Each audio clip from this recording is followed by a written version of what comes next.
Assalamualaikum warahmatullahi wabarakatuh. Izin perkenalkan diri, nama saya Lana Lutfiah, NPM 2021030387. Baiklah, di sini saya akan menjelaskan materi yang pertama, yaitu asas konservasi alam. Asas pemanfaatan sumber daya alam. Islam mempunyai pandangan bahwa segala makhluk ciptaan Tuhan, dalam ini baik yang diketahui maupun yang tidak diketahui oleh manusia, mempunyai dua fungsi, yaitu satu, fungsi keimanan, yang bermakna bahwa segala sesuatu di alam semesta ini adalah ciptaan Tuhan dan merupakan bukti keberadaan, kearifan, kekuasaan, dan kemaharahman dan rohim Tuhan. Dua, alam semesta ini mempunyai fungsi sosial, yaitu alam ini diciptakan sebagai tempat tinggal manusia dan makhluk hidup lainnya untuk melangsungkan kehidupannya dan untuk memenuhi kebutuhan hidupnya. Yang ketiga, yaitu manusia dipersilakan untuk memanfaatkan sumber daya alam untuk mempertahankan hidup dan melanjutkan kehidupannya, serta untuk akan tetapi tidak boleh berlebihan, berbuat aniaya, dan berbuat kerusakan di atas bumi. Konservasi dan perlindungan sumber daya alam. Berikut ini akan diuraikan satu persatu konsep konservasi dan perlindungan beberapa sumber daya alam, yaitu air, udara, tanah, dan kepemilikan dan hak guna lahan. Konservasi dan perubahan sumber daya alam. Berikut ini akan diuraikan satu persatu konsep konservasi dan perlindungan beberapa sumber daya alam utama, yaitu satu, air. Tuhan telah menciptakan air dan mentakdirkan sebagai asal muasal kehidupan, sebagaimana firman, "Kami telah menjadikan segala sesuatu yang hidup berasal dari air." Quran Surat Al-Anbiya ayat 30.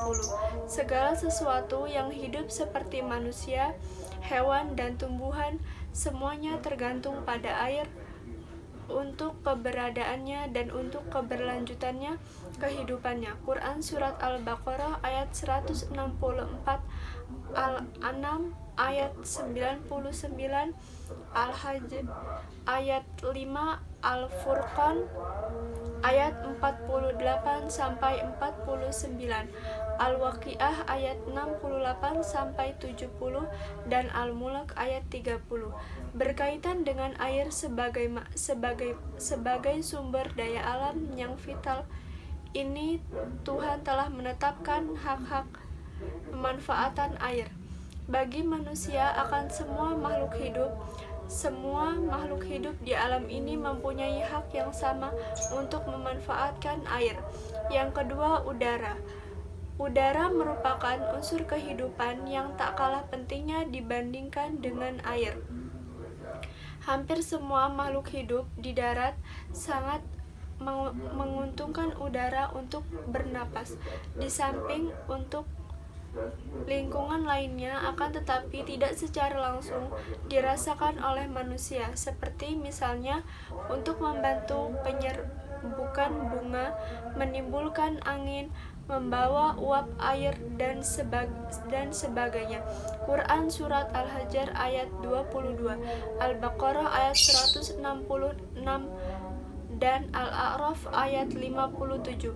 Walaupun udara ini terdapat di mana-mana dan bisa diperoleh dengan gratis, lapisan atmosfer bumi kita saat ini sudah mengalami kerusakan yang diakibatkannya juga bisa berbahaya bagi kehidupan manusia dan makhluk hidup lainnya. Demikian pula gas buang kendaraan bermotor dan asap industri telah ikut memperparah kualitas udara di permukaan bumi kita.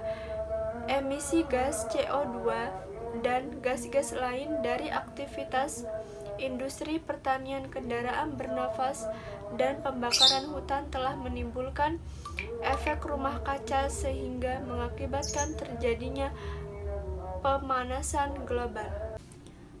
Bab yang kedua, yaitu fikih lingkungan. Pengertian fikih lingkungan hidup. Dalam bahasa hidup dipopulerkan dengan istilah fiqhul biyah yang terdiri dari dua kata kalimat majemuk, mudhof dan mudhof ilaih, yaitu kata fikih dan albiah. Secara bahasa, fikih berasal dari kata faqih yaqahu fiqhan, yang berarti al-ilmu bisyai, pengetahuan terhadap sesuatu, al-fahmu, pemahaman. Yang kedua, sedangkan secara istilah fikih adalah ilmu pengetahuan tentang hukum-hukum syara yang bersifat praktis dan diambil dari dalil-dalil tafsir atau terperinci. Adapun kata albiah dapat diartikan dengan lingkungan hidup, yaitu kesatuan ruang dengan semua benda, daya, keadaan, dan makhluk hidup, termasuk manusia dan perilakunya yang memengaruhi alam itu sendiri, kelangsungan perkehidupan dan kesejahteraan manusia serta makhluk hidup lainnya. Dari sini dapat kita berikan pengertian bahwa fikih lingkungan adalah ketentuan-ketentuan Islam yang bersumber dari dalil-dalil yang terperinci tentang perilaku manusia terhadap lingkungan hidupnya dalam rangka mewujudkan kemaslahatan dan menjauhkan kerusakan. Fikih bi'ah atau fikih lingkungan membahas tentang norma-norma berlingkungan hidup secara Islam yang dapat memengaruhi latar berpikir manusia. Ulama Kalimantan memiliki pandangan tentang respon ajaran Islam terhadap krisis lingkungan hidup. Pandangan mereka berwujud dalam 3 elemen konsep. 2 ahli lingkungan membagi lingkungan hidup dalam 3 golongan, yaitu 1 lingkungan fikih, yaitu segala sesuatu di sekitar kita berupa benda mati. Yang kedua yaitu lingkungan biologis, yaitu segala sesuatu di sekitar kita yang tergolong organisme hidup. Yang ketiga, lingkungan sosial adalah manusia, masyarakat yang ada di sekitarnya. Materi yang ketiga yaitu pendidikan lingkungan di sekolah. Sejarah pendidikan lingkungan. Sejarah sudah dimulai sejak abad 19, tepatnya pada tahun 1891 saat Wilbur Jackman disebut sebagai bapaknya studi tentang alam, menerbitkan buku tentang alam untuk sekolah, yaitu Nature Study for the Common School. Beliau mengusulkan agar guru lebih menekankan bertanya daripada menjawab. Pada tahun 1901 beliau menjadi dekan Fakultas Pendidikan di Chicago University 3 tahun setelah penerbitan buku National for the Study of Education yang memberikan arahan pendidikan alam. Program pendidikan tentang alam pertama kali ditandai dengan Amerika, yaitu Cornell University, dan penawaran program sekolah musim panas untuk guru-guru pendidikan tentang alam. Pada tahun 1906 terbentuk The American Nature Study Society dengan Liberty sebagai presiden pertama. Tujuan perkumpulan tersebut adalah 1. Membantu mengembangkan penghargaan dan pemahaman tentang alam melalui pengalaman pertama secara langsung di alam. Yang kedua, mendukung konservasi wilayah alam dan mendorong untuk menggunakannya dalam pendidikan alam. Yang ketiga, meningkatkan kualitas alam dengan penerjemahan melalui sekolah-sekolah, taman-taman, bahan bacaan, dan organisasi-organisasi kealaman. Sejarah pendidikan lingkungan. Fokus utama dari gerakan pendidikan alam mengembangkan pemahaman dan rasa hormat manusia terhadap lingkungan alami dan menanamkan daya kekuatan observasi yang akurat. Hal ini memberi implikasi bahwa jika seseorang menjadi lebih tertarik terhadap lingkungannya, maka akan menjadi lebih peduli terhadap masalah-masalah lingkungan. Pada tahun 1900 awal, pendidikan konservasi dimulai untuk program khususnya di Departemen Geografi. Pada tahun 1920-an, pendidikan konservasi dimulai di sekolah-sekolah. Pada tahun 1930-an, lembaga-lembaga konservasi dibentuk untuk mengawali pengelolaan program pendidikan, menghasilkan publikasi-publikasi film untuk menarik perhatian masyarakat terhadap sampah dan pengerusakan sumber daya alam.